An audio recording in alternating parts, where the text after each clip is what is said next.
இந்த உலகத்திலே அனுப்பினதின் நோக்கம் என்ன?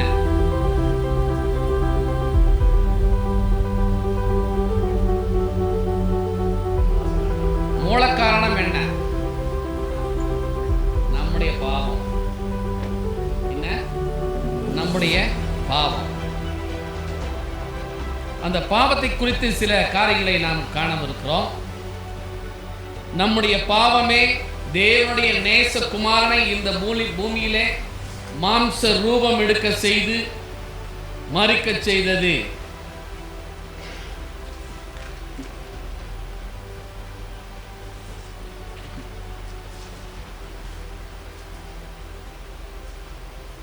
பாவம் மனிதன் செய்யும் செயல்களில் அவனது மனநிலையை காட்டுகிறது. பாவம் என்ன? மனிதன் செய்யும் செயல்களில் மனநிலையை காட்டுகிறது. அவன் எந்த மனநிலையில் இருக்கிறான் என்பதை காட்டுகிறது. மனிதனுடைய மனநிலை தேவனுக்கு விரோதமாக மாறும்போது பாவமான செயல்களை செய்கிறான். மனிதன் தேவனுக்கு விரோதமாக மாறும்போது, அவனுடைய மனநிலை தேவனுக்கு விரோதமாக மாறும்போது மனிதன் பாவம் செய்கிறான். தேவனுடைய சித்தத்தை அறிந்தும், தேவனுடைய சித்தம் என்னது என்பதை அறிந்தும் அதற்கு தன்னை ஒப்புக் கொடுக்காமல் எதிர்த்து நிற்கிறான்.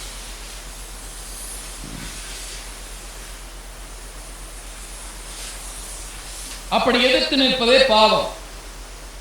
பாவம் செய்கிற எவனும் நியாய பிரமாணத்தை மீறுகிறான். நியாய பிரமாணத்தை மீறுவதே பாவம். 1 யோவான் 3ஆம் அதிகாரம் 4ஆம் வசனம். பாவம் செய்கிற எவனும் நியாய பிரமாணத்தை மீறுகிறான்.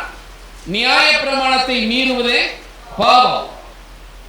நியாய பிரமாணத்தை கைக்கொள்வதே மனிதனுக்கு நியமிக்கப்பட்டிருக்கிற நியதியாக இருக்கிறது. நியாய பிரமாணத்தை கைக்கொள்ள வேண்டும் என்பதே தேவன் மனிதனுக்கு நியமித்திருக்கிற நியதியாக இருக்கிறது. இதற்கு தன்னை ஒப்புக் கொடுக்காமல் எதிர்த்து நின்று கீழ்ப்படியாமல் போனான். அப்படி போவதுதான் என்னது? பாவம். பாவம் என்றால் என்ன? பாவம் என்பது இலக்கு தவறுதல். இலக்கு தவறுதல்.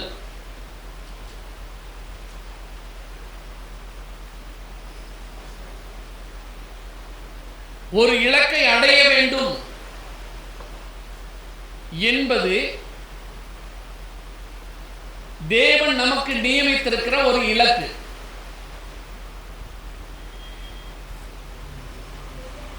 நான் பரிசுத்தர் ஆகையால் நீங்கள் உங்கள் நடக்கைகள் எல்லாவற்றிலேயும் பரிசுத்தராய் இருங்கள் என்பது தேவன் நமக்கு நியமித்திருக்கிற இலக்கு.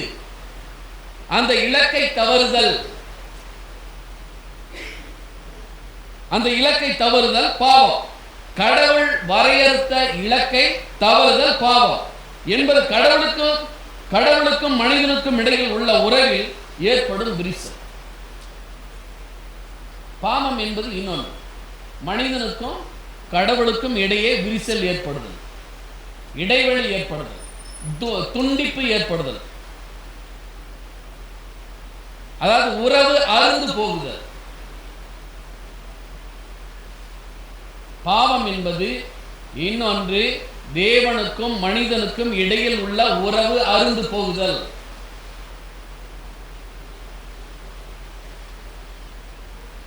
விரும்பி தீமையை செய்தலும் மற்றும் ஒழுக்கக்கேடாக நடத்தலும் பாவமாகும். விரும்பி தீமையை செய்வது, ஒழுக்கக்கேடாக நடப்பது பாவம். பாவம் என்பது ஒரு நிலைமை. நீதியினின்று வீழ்ச்சியுற்ற மனிதனின் நிலைமை. பாவம் என்பது ஒரு சுபாவம் அல்லது இயல்பு. தேவனுக்கு எதிரான பகையுடன் கூடிய வீழ்ச்சியின் தன்மை தேவனுக்கு எதிர்த்து நிற்க செய்கிறது. அவன் வீழ்ந்து போன நிலைமை தேவனுக்கு எதிர்த்து நிற்க செய்கிறது. தேவனுடைய சித்தம் இன்னது என்பதை அறிந்தும் அதற்கு எதிர்த்து நிற்பது, நம்முடைய சுய இச்சைகளை நிறைவேற்றும்படியாக அதற்கு எதிர்த்து நிற்பது பாவமாகும். பாவத்தின் வகைகள்: 1, மீறுதல்.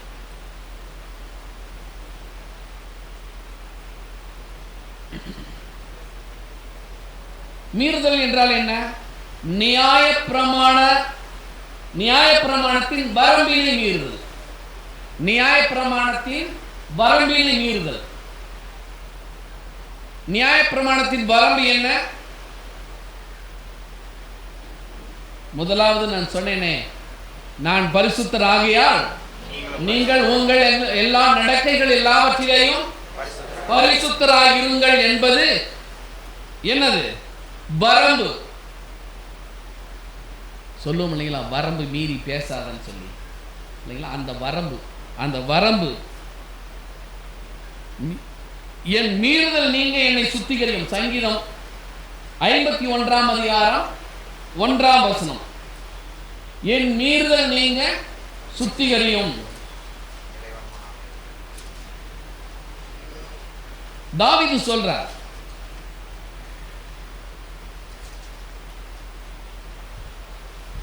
தாவீது இங்கே தன்னுடைய பாவத்தை அறிக்கையிடுகிறார்.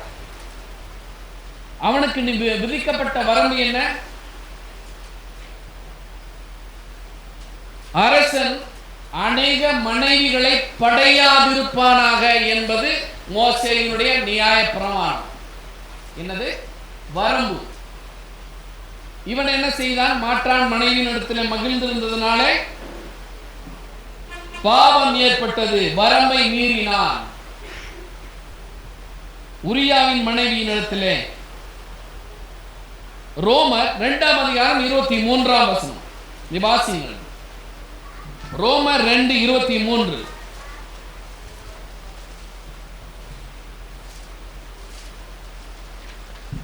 நியாயப்பிரமாணத்தை குறித்து மேன்மை பாராட்டுகிற நீ நியாயப்பிரமாணத்தை மீறி நடந்து தேவனை கனவீனம் பண்ணலாமா? நியாயப்பிரமாணத்தை குறித்து மேன்மை பாராட்டுகிற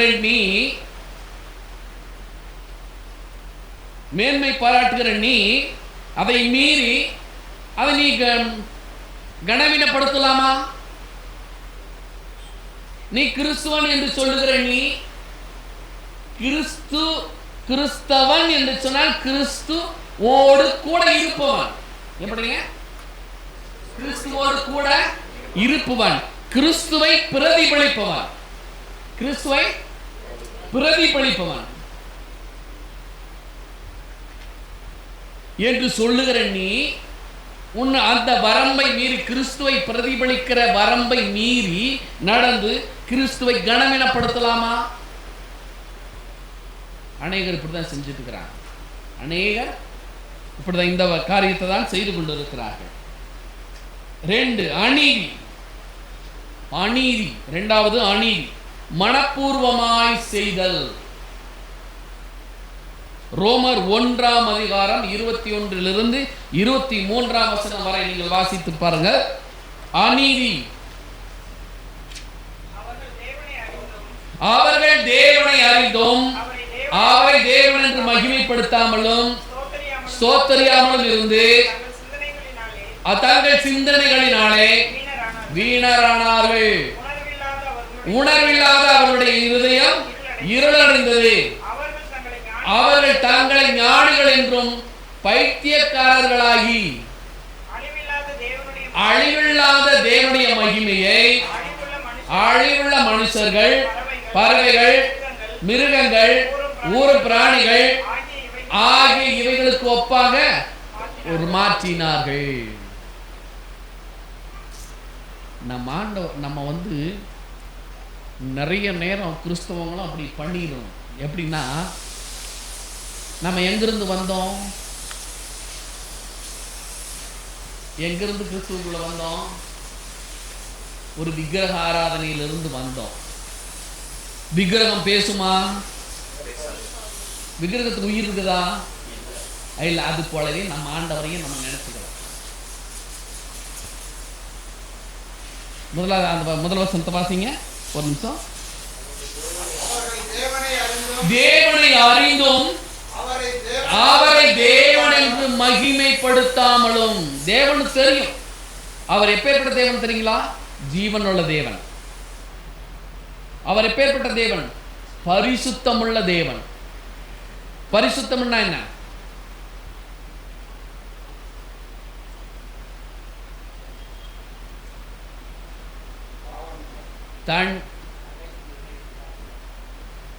பைபிள் ஸ்டடிக்கு வரல, தெரியல. தனித்திருப்பவர். அவர் எப்பேற்பட்டவர்? தனித்திருப்பவர், தனித்துவம் வாய்ந்தவர். தனித்திருப்பவர், தனித்துவம் வாய்ந்தவர். அவருக்கு ஈடு இணை யாருமே கிடையாது, எதுவுமே கிடையாது. 3 தவறு. நியாயத்தினின்று விலகுதல் தவறு.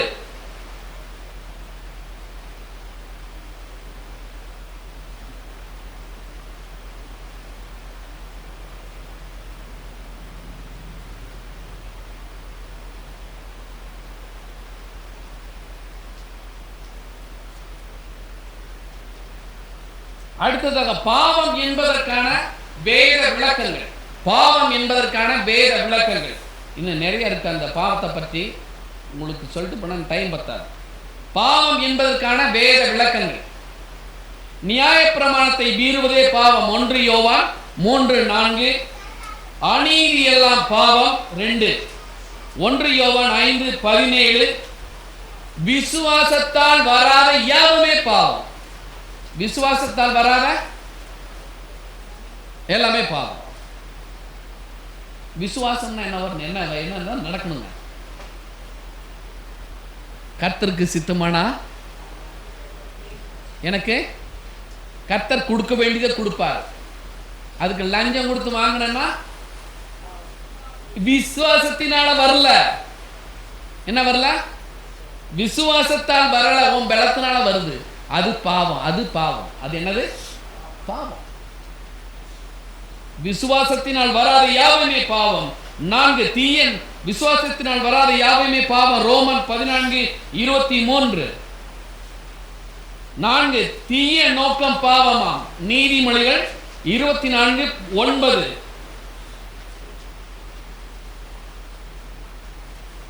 5 ஒருவன் நன்மை செய்ய அறிந்தவனாய் இருந்தும் அதை செய்யாமல் போனால் அது அவனுக்கு பாவமாய் இருக்கும். யாக்கோபு 4:17. நன்மை செய்யும் தெரியும், ஆனா செய்யாமல் போனா அது பாவம். 6 மரணத்திற்கூர் பாவம். 1 கொரிந்தியர் 15:56. 7 துன்மார்க்கர் போடும் வெளிச்சம் பாவம். அப்படின்னு என்னங்க? வாழ்க்கையெல்லாம் துன்மார்க்கமாவே இருக்கும், நல்லவன் போல நடிப்பான். எப்படிங்க? பிரிட்டண்டிங். அப்படியே நல்லவன் போல அப்படி நடிக்கிறது. நான் வெளிச்சம் போடுறான் நல்லவன் மாதிரி, ஆனா வாழ்க்கையில என்னவா? துன்மார்க்கம். துன்மார்க்கன் போடும் வெளிச்சம் பாவமாம். நீதிமொழிகள் 21:4. பழைய ஏற்பாட்டிலே பாவத்தை குறித்து பயன்படுத்தப்பட்டுள்ள 4 வார்த்தைகளை பற்றி நாம் பார்க்க போகிறோம். தேவனுடைய வேதத்திலே எபிரேய மொழியிலே பாவத்தை குறித்து சொல்லப்படுகிற வார்த்தை குறித்து நாம் பார்க்கவிருக்கிறோம். எபிரேய மொழியில் பொல்லாதவர்களை அவர்கள் பொல்லாத செய்கைகளையும் குறிக்கும் பல்வேறு சொற்கள் உண்டு. இதர மொழிகளிலே அவைகளின் கருத்தை தெளிவாக இச்சொற்கள் முதலில் பேச்சு வழக்கில் காணப்பட்டது. எபிரேயருக்கு பாவத்தின் தன்மையை பற்றிய அறிவு வளரவும் உருவக மொழியில் பாவத்தை குறித்து அச்சொற்கள் பயன்படுற காரணத்தின் நிமித்தம் இச்சொற்கள் பயன்படுத்தப்பட்டுள்ளது. எபிரேயருக்கு பாவத்தின் தன்மையை பற்றிய அறிவு வளர வேண்டும் என்பதற்காக, அதாவது நாம் ஆங்கிலத்திலே வாசிப்போம் என்று சொன்னால் சாட்டா என்று வாசிப்போம். ஆனால் எபிரேய மொழியிலே காட்டா, காட்டா, CHATAH, CHATAH, சாட்டா என்ற வார்த்தையுடன் தொடர்புடையது. இது ஒரு குறிப்பிட்ட இலக்கை தவறுதல் என்ற பொருளை கொண்டுள்ளது. ஒரு இலக்கை தவறுதல் என்ற பொருளை கொண்டுள்ளது. ஆதாமுக்கும் ஏவாளுக்கும் என்ன இலக்கு கொடுத்திருந்தார்?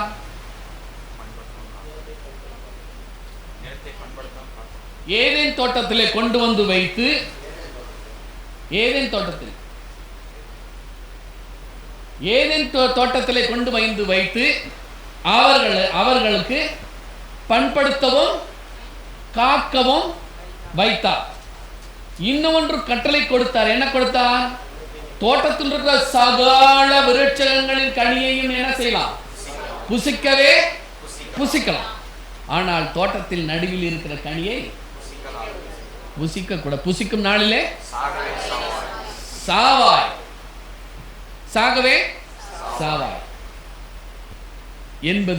என்று தேவன் ஒரு இலக்கை கொடுத்திருந்தார். ஆனால் அந்த இலக்கை, அந்த குறியீட்டை என்ன செய்தார்கள்? தவறினார்கள். சாத்தான் பேச்சை கேட்டு என்ன செஞ்சாங்க?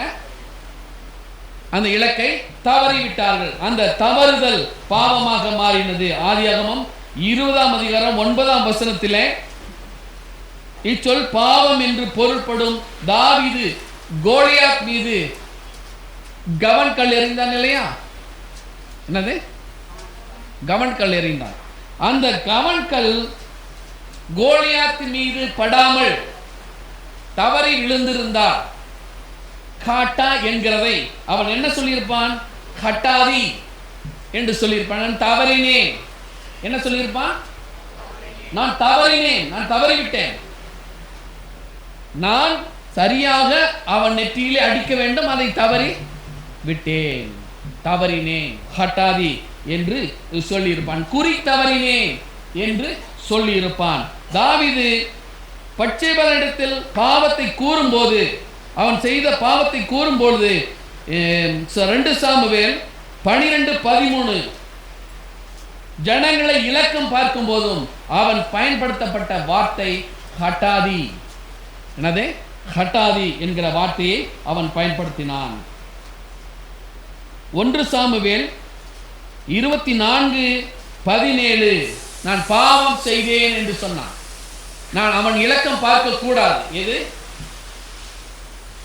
படை வீரர்களை, நாட்டில் மக்களை என்ன செய்யக்கூடாது? இலக்கம் பார்க்க கூடாது.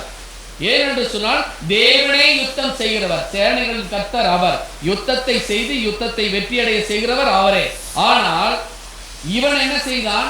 என் படைபலம் எவ்வளவு இருக்கிறது என்று இவன் என்ன செய்தான்? இலக்கம் பார்த்தான். அநேகர் மரித்து போனார். என்ன செஞ்சாங்க? அநேகர் நோய் வைப்பட்டு மரிச்சு போயிட்டான். நான் அப்பொழுது என்ன சொல்றான்? நான் பாவம் செய்தேன் என்று சொன்னான். நான் பாவம் செய்தேன், ஹட்டாதி என்ற வார்த்தையை பயன்படுத்த. ஹட்டாதி என்று சொன்னால் நான் தேவன் சொன்னதை, அந்த இலக்கை, நான் அந்த குறியை நான் என்ன செய்தேன்? தவறினேன் என்று சொன்னான். எசேக்கியா அசிரிய ராஜாவினிடத்தில் ஆள் அனுப்பி நான் குற்றம் செய்தேன் என்று சொல்லும் பொழுதும் அதே வார்த்தையை அவன் பயன்படுத்தினான். இந்த இடத்திலேயும் அந்த எபிரேய வார்த்தையே பயன்படுத்தினான். 2 ராஜாக்கள் 18ஆம் அதிகாரம் 14ஆம் வசனத்திலே, அதாவது உயர்ந்த அரசனுக்கும்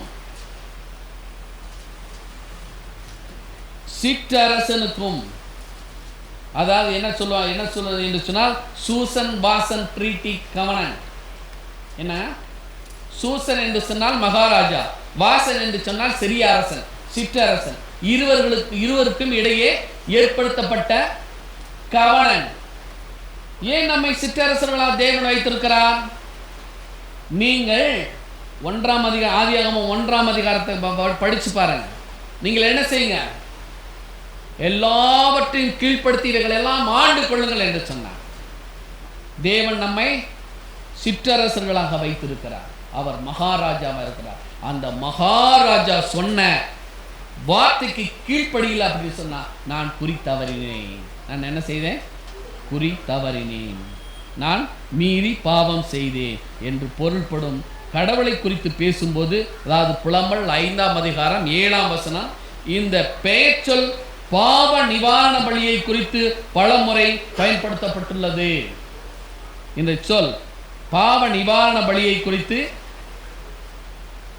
லேவியராகமம் 4ஆம் அதிகாரம் 20 மற்றும் 24ஆம் வசனம், 29, 33, அதாவது 4ஆம் அதிகாரம் 20ஆம் வசனம், 24ஆம் வசனம், 29ஆம் வசனம், 33ஆம் வசனம். இந்த வசனங்களிலே இதனுடைய அடிப்படை அர்த்தம் சட்டத்தை அல்லது அவருடைய சித்தத்தை விட்டு விலகுதல் என்பதாகும். சட்டத்தை, அந்த மகாராஜாவினுடைய சட்டத்தை அல்லது அவருடைய சித்தத்தை, அவருடைய விருப்பத்தை விட்டு விலகுதல் என்பதாகும். பாவம் என்பது அவருடைய சட்டத்தையும் அவருடைய விருப்பத்தையும் விட்டு விலகுதல், விலகிச் செல்லுதல் என்பது பாவமாகும். ஓசியா 13ஆம் அதிகாரம் 2ஆம் வசனம்.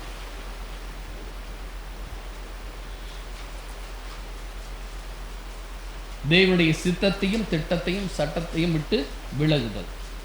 யாத்ராகமம் 20:20 மோசே ஜனங்களை நோக்கி,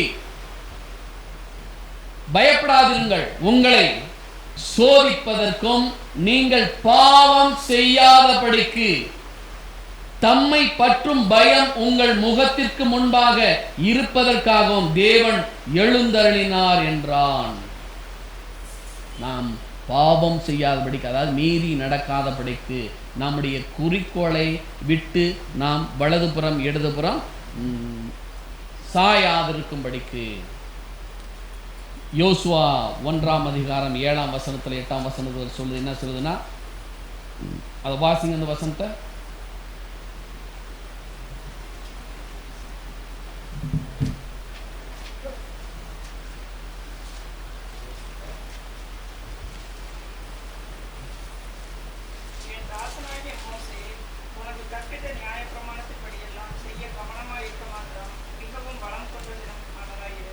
நியாய பிரமாணத்தை கவனமாய் செய்ய மாத்திரம் மிகவும் பலம் கொண்டு திடமனதாயிரு.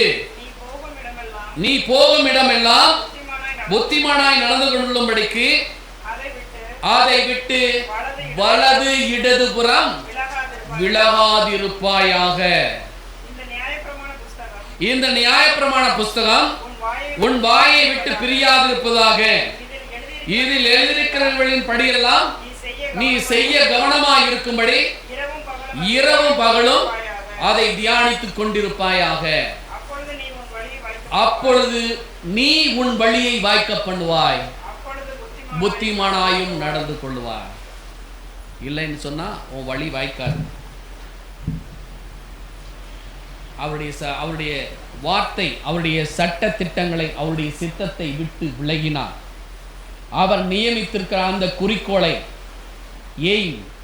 அதை விட்டு விலகினார், வழி வாய்க்காதே போகும். வழி வாய்க்காதே போகும். பாவத்தினுடைய ரிசல்ட் அதான். இரண்டாவது வார்த்தை ஷாகக், SHAGAG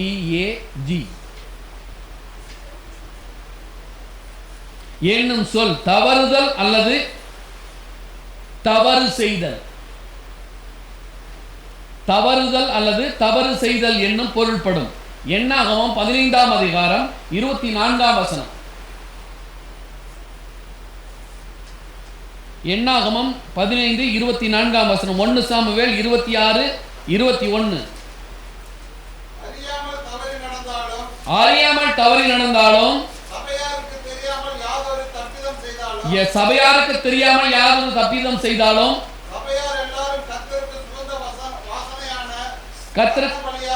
தகன பலியாக காளையையும் போஜன பலியையும் பான பலியையும் செலுத்த வேண்டும். இங்கே பாவ என்று பயன்படுத்தப்பட்ட வார்த்தைக்கு ஷாகத் என்கிற வார்த்தை பயன்படுத்தப்பட்டது. இந்த சொல்லினுடைய பொருள் ஆவோன் என்றும் இந்த வார்த்தையை பல இடங்களிலே பயன்படுத்தப்பட்டுள்ளது. ஆவோன். இந்த சொல் அக்கிரமம் என்று மொழிபெயர்க்கப்பட்டுள்ளது. ஷாகத் என்பது பாவம் என்றும் தவறு செய்தல் என்றும், ஆவோன் என்ற வார்த்தை ஷாகக் என்ற வார்த்தைக்கு பதிலாகவும் பயன்படுத்தப்பட்டிருக்கிறது. அது இந்த சொல் அக்கிரமம். கிரமம் என்று சொன்னால் சரியானது, அக்கிரமம் என்று சொன்னால் அது சரியல்லாதது, தேவனுடைய திட்டத்திற்கு விரோதமானது, தேவனுடைய திட்டத்திற்கு விரோதமானது. இந்த வினை சொல் விரும்பி தீமையை செய்தல் என்று பொருள்படும். இந்த ஆவோன் என்ற வார்த்தை விரும்பி தீமையை செய்தல் என்று பொருள்படும். பாவத்தை பற்றி சொல்கிறது, விரும்பி தீமையை செய்வதை பற்றி சொல்கிறது. ஏவாள் விரும்பி செஞ்சாங்கன்னா விரும்பாமனா? விரும்பி. 6வது வசனத்துல அந்த வர்ணனையை பார்க்கணும். 3ஆம் அதிகாரம் 6வது வசனம், ஆதியாகமம் 3:6 அந்த வசனத்தை வாசிச்சு பாருங்க. அப்பொழுது சிறியானவள் அந்த விருட்சம் பார்வைக்கு புசிப்புக்கு நல்லதும் பார்வைக்கு இன்பமும் புத்தியை தெளிவிக்கிறதுக்கு இச்சிக்கப்படத்து விருட்சமாயிருக்கிறது என்று கண்டு கனியை பறித்து பூசித்து தாங்கட்டதும் இல்லாம புருஷனும் கொடுத்து கெடுத்து விட்டா. பார்த்தீங்களா எவ்வளவு வர்ணனை? பார்த்தீங்களா அந்த அம்மாவுக்கு பாவக்கணியில அவ்வளோ விரும்பி தீமையை செய்தல், விரும்பி தீமையை செய்தல் ஆவோன். பாவம் செய்வோர் குறி தவறுவது மாத்திரமன்று நேரான பாதையில் இருந்து விலகி போகிறவராவர். பாவம் செய்வது மாத்திரமன்று நேரான பாதையில் இருந்து விலகி போகிறவர் அல்லது கோணலாக்குவோர். என்ன செய்வோர்? கோணலாக்குவோர். கோணலான பாதையில செல்றது அல்லது கோணலாக்குவோர். என்னும் மூலப்பொருளுடைய லெத்னீம் என்ற வார்த்தை சங்கீதம் 1:1 பரியாசக்காரர் என்பதாக மொழிபெயர்க்கப்பட்டுள்ளது.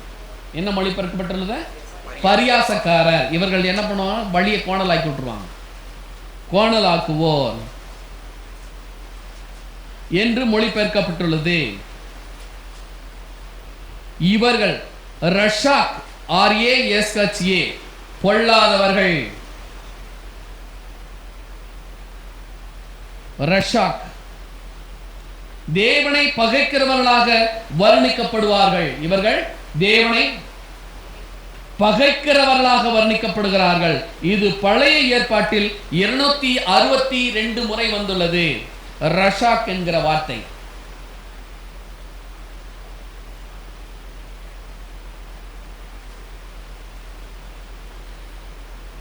அடுத்த வார்த்தை ஹமார்ஷியா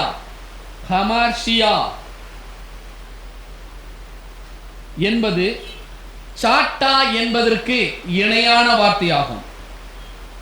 புதிய ஏற்பாட்டிலே இந்த வார்த்தை வருகிறது.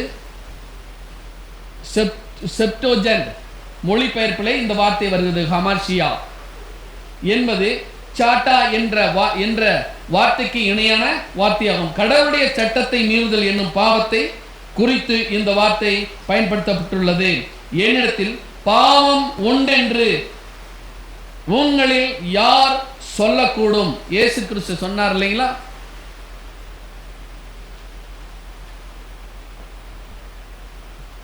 என்னிடத்தில் பாவம் உண்டென்று உங்களில் யார் சொல்லக்கூடும்? நான் சத்தியத்தை சொல்லியிருக்க நீங்கள் ஏன் என்னை விசுவாசிக்கவில்லை? யோவான் 8:46. பின்பு இச்சையானது கர்ப்பம் தரித்து பாவத்தை பிறப்பிக்கும், பாவம் பூரணமாகும் போது மரணத்தை பிறப்பிக்கும். யாக்கோபு 1:15. இந்த வார்த்தையிலும் இந்த இடத்திலும் இந்த வார்த்தை ஹமார்ஷியா என்கிற வார்த்தை பயன்படுத்தப்பட்டுள்ளது.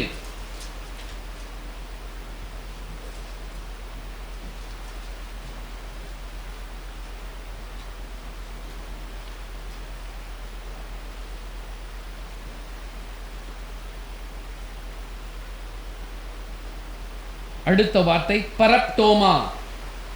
பரப்டோமா கடவுளுடைய ஆட்சி அதிகாரத்துக்குள் அத்துமீறி நுழைதல் அல்லது மீறுதல் என்ற பொருளில் இந்த வார்த்தை பயன்படுத்தப்பட்டுள்ளது.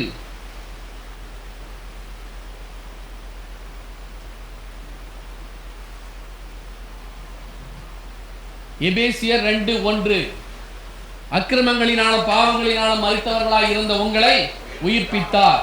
அக்கிரமங்கள் பாவங்களினாலும் என்ற வார்த்தை அங்கே பரப்டோமா என்று பயன்படுத்தப்பட்டுள்ளது. இதோடு தொடர்புடைய இன்னொரு வார்த்தை பாரபேசிஸ். இதோடு தொடர்புடைய வார்த்தை பாரபேசிஸ். இதற்கு வரம்பு மீறுதல். ஏற்கனவே ஒரு வார்த்தை பார்த்தோம். என்ன வார்த்தை பார்த்தோம்? வரம்பு மீறுதல்.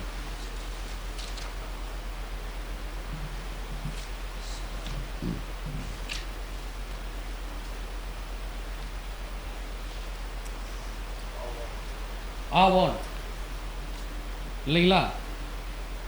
வரம்பு மீறுதல் பாரபேசிஸ். இதற்கு வரம்பு மீறுதல் என்று பொருள். மேலும் ஆதாம் வஞ்சிக்கப்படவில்லை, ஸ்திரீயானவளே வஞ்சிக்கப்பட்டு மீறுதலுக்கு உட்பட்டால். 1 தீமோத்தேயு 2:14 இந்த இடத்துல இந்த வார்த்தை பயன்படுத்தப்பட்டுள்ளது, பாரபேசிஸ்.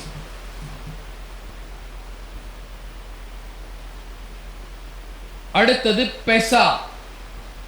இதன் நேரிய கருத்து கலகம் செய்வது. என்ன செய்வது? பெசா. வனாந்தரத்திலே கலகம் செய்தார்கள் அல்லவா?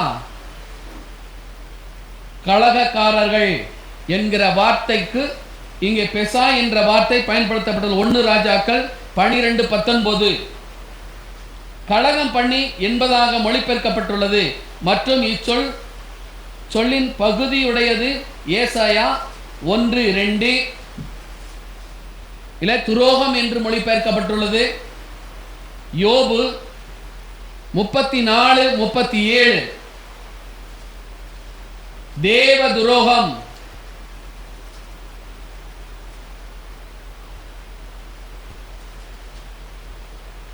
ஆமோஸ் 1:3 இந்த பகுதிகளிலே இந்த வேத வசனம் பயன்படுத்தப்பட்டுள்ளது.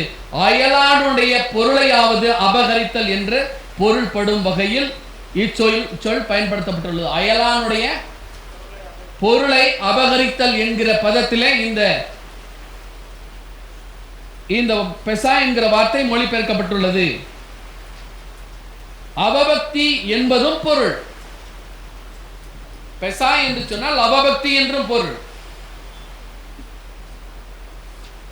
அவபக்தி இருக்கிறபடினாலேதான் கலகம் செய்கிறார்கள். தேவன் மீது பக்தி இல்லாமையினாலே, அவபக்தி இருக்கிறபடினாலே அவர்கள்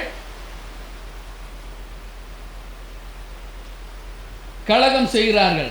பெசா என்ற எபிரேய வார்த்தை பாவம் என்பது பொருள். அதாவது உறவில் ஏற்படும் முறிவு அல்லது கலகம் என்பதாகும். உறவில் ஏற்படும் முறிவு அல்லது கலகம் என்பதாகும். கடவுளுக்கு எதிரான கலகம் என்றும் கடவுளுடைய பரிசுத்த சட்டத்திற்கு எதிர்த்து நிற்பது. கடவுளுடைய பரிசுத்த சட்டத்திற்கு எதிர்த்து நிற்பது அல்லது எதிராக கலகம் செய்வது என்பதையும் இந்த வார்த்தை விளக்குகிறது. துரோகிகளும் பாவிகளுமோ ஏகமாய் நொறுங்குண்டு போவார்கள், கர்த்தரை விட்டு விலகுகிறவர்கள் நிர்மூலமாக ஆவார்கள். ஏசாயா 1:28 இந்த வார்த்தையானது பயன்படுத்தப்பட்டுள்ளது.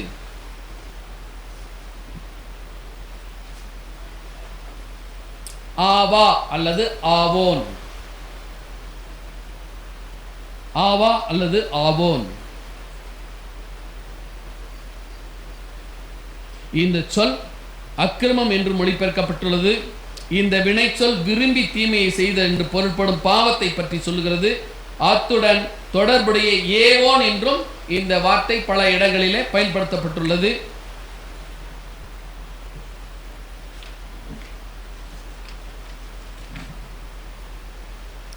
தீமை செய்தல், தீமை செய்வதால் உண்டாகும் குற்ற உணர்வை பற்றி உரைக்கிறது. ஏவோன் என்று சொன்னால் தீமை செய்வதை பற்றி உண்டாகும் குற்ற உணர்வு.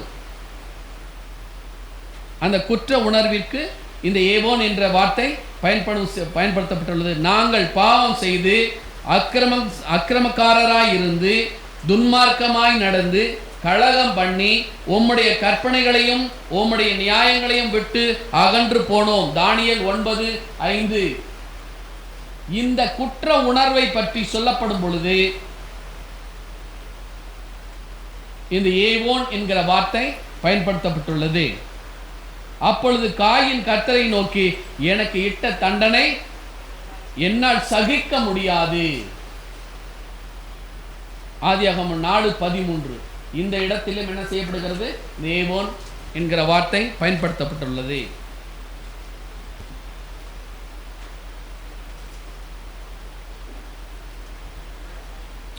ராசா, ராசா எந்த சா போடுவீங்க? எந்த சா?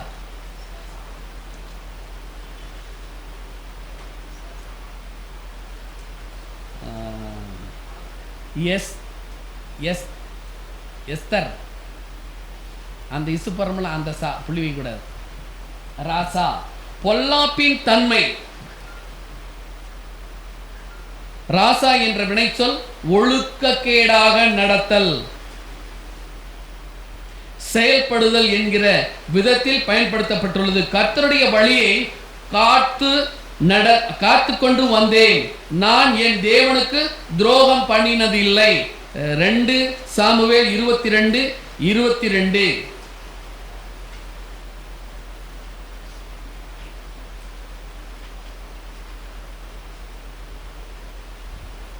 எங்களுக்கு நேரிட பண்ணின எல்லாவற்றிலும் நீர் நீதியுள்ளவர், நீர் உண்மையுள்ளவர், உண்மையாய் நடப்பித்தீர், நாங்களோ ஆகாமியம் பண்ணினோம். நெகேமியா 9:33. இந்த இடங்களில் இந்த வார்த்தை பயன்படுத்தப்பட்டுள்ளது.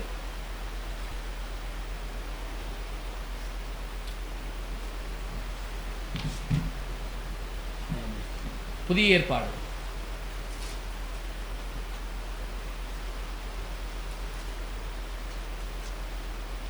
ஹமட்டியா,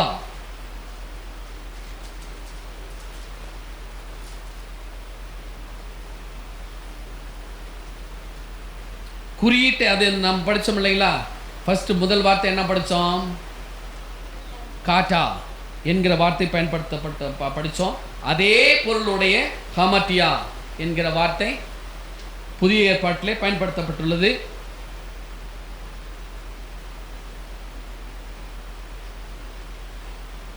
மத்தேயு 7:11, 8:22. குறியீட்டை அடைய தவறுதல், அதாவது தேவன் குறித்திருக்கும் அளவை அடையாமற் போதல். தேவன் குறித்திருக்கும் அளவு என்ன? நாம் பரிசுத்தமுள்ளவர்களாக வளரணும், பரிசுத்தம் அடைய வேண்டும். என்ன செய்ய வேண்டும்? தேவன் நம்மை பாவத்தின் தண்டனையிலிருந்து விடுதலை செய்திருக்கிறார். நாம் இனி நரகத்தில் போய் அழிவதில்லை. ஆனால் பாவத்தின் வல்லமையிலிருந்து நாம் விடுதலை அடைய வேண்டும். என்ன செய்ய வேண்டும்? பாவத்தின் வல்லமையிலிருந்து நாம் விடுதலை அடைய வேண்டும் என்பதற்காகவே தேவன் வேதத்தை கொடுத்திருக்கிறார். அந்த வேத வசனத்தை வாசித்து ஆவியானவர் நம்முடைய உள்ளத்தில் இருக்கிறார். அவருடைய துணையோடு நாம் என்ன செய்ய வேண்டும்? தேவன் குறித்திருக்கிற அந்த அளவை அடைய வேண்டும். பூரணத்தை நோக்கி நாம் என்ன செய்ய வேண்டும்? நடக்க வேண்டும்.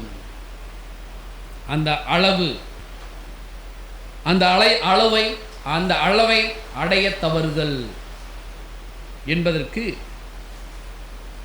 இந்த வார்த்தை பயன்படுத்தப்பட்டுள்ளது. அடுத்தது டொனரியா. இதன் பொருள் சீர்கேடு.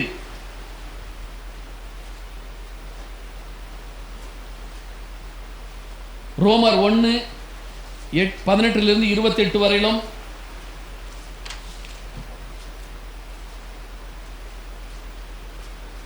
இன்னும் ஒரு வார்த்தை பார்த்துட்டு நாம் முடிப்போம்.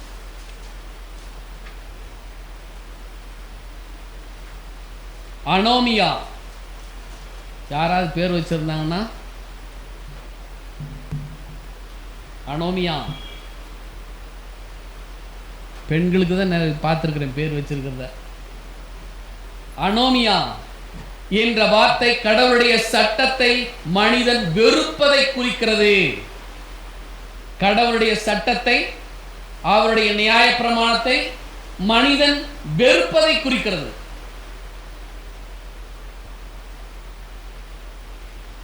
மத்தேயு 7:23, 2 கொரிந்தியர் 6:14 பயன்படுத்தப்பட்டுள்ளது.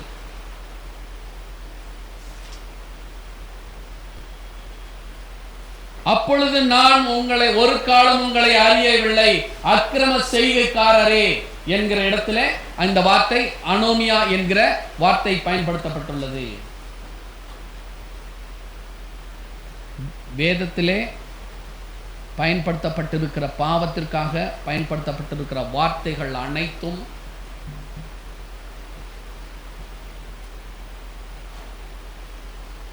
தேவனை விட்டு தூர போகிறவர்கள், தேவனுடைய சட்டத்தை வெறுக்கிறவர்கள், தேவன் நியமித்திருக்கிற அளவை அடைய தவறுதல். அதாவது பரிசுத்தத்திலே நீங்கள் பரிசுத்தமுள்ளவர்களாக வேண்டும் என்பதே தேவனுடைய சித்தமாயிருக்கிறது. 1 தெசலோனிக்கேயர் 4:5 நீங்கள் பரிசுத்தமுள்ளவர்களாக வேண்டும் என்பதே தேவனுடைய சித்தமாயிருக்கிறது. அந்த அளவை அடைய தவறுதல்.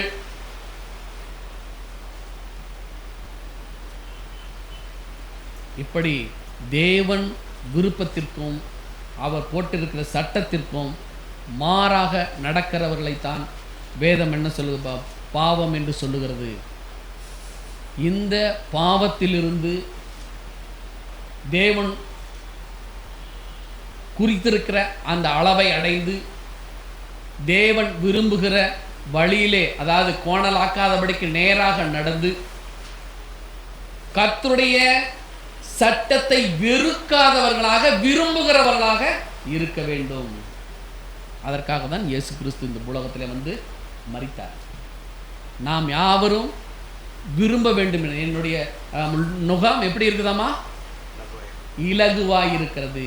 இயேசு கிறிஸ்துனுடைய நுகம் எப்படி இருக்குது? இலகுவாய் இருக்கிறது. எனவே அதற்காக அந்த இலகுவாக்க வேண்டும் என்பதற்காக தான் ஆண்டவராய் இயேசு கிறிஸ்து வந்து மரித்தார். நம்மை பாவத்திலிருந்து விடுதலை செய்யும்படியாக வந்து மரித்து மீண்டும் உயிரோடு எழுந்து நம்மை பாவத்திலிருந்து விடுதலை செய்திருக்கிறார்.